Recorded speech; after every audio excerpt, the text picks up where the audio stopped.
শাকিব খানের তুফান সিনেমাতে এমন একটি গান রয়েছে যেটা ট্রেন্ডিং কাঁপাচ্ছে। ঈদের দিন থেকে আজকে পর্যন্ত ট্রেন্ডিং কাঁপাচ্ছে ইউটিউব, ফেসবুক সবকিছুতে। দুষ্টু কোকিল,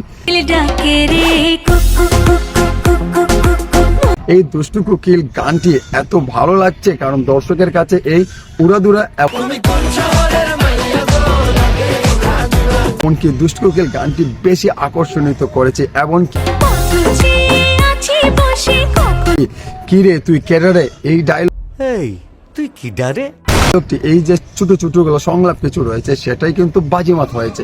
এই দুষ্টু কোকিল গানটি দর্শকে এত এত রিয়াকশন করছে, এত এত ভিডিও বানাচ্ছে, ভাই আশ্চর্য হয়ে যাচ্ছে। কারণ এই দুষ্টু কোকিলে যেমন যেমন ডান্স রয়েছে এমনকি অভিনয়টাও রয়েছে এই গানের মধ্যে। আপনারা যারা দেখেছেন সিনেমা হলে গিয়ে তারাই বুঝতে পারবেন। এমনকি সোশ্যাল মিডিয়াতে তো আপনারা দেখতেই পাচ্ছেন ট্রেন্ডিং কাঁপাচ্ছে এই দুষ্টু কোকিল গানটি। আমাদের অপার বাংলার মিমি চক্রবর্তী এমনিতেই তো সুন্দর, শাকিব খানের সাথে অ্যাডজাস্ট মানিয়েছে, এমনকি অ্যামেজিং ভাই।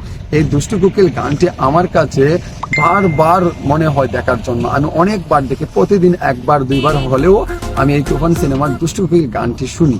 এমনকি দুষ্টু কোকিল গানের যে শিল্পী রয়েছে, উনি যে ভয়েসগুলো দিয়েছেন মেয়ে শিল্পী, সেটা কিন্তু 4 লাইনের। এই 4 লাইনের গানে এই শিল্পীও কিন্তু অনেক ফেমাস হয়ে গেছে। এমনকি পৃথকের কথা তো বলাই যাবে না, আপনারা তো জানেন, ওনার সম্পর্কে আমার কিছু বলার নেই। সো উনি কিন্তু ভালো করেছে, এমনকি অভিনয় করেছে এই গানের মাঝে।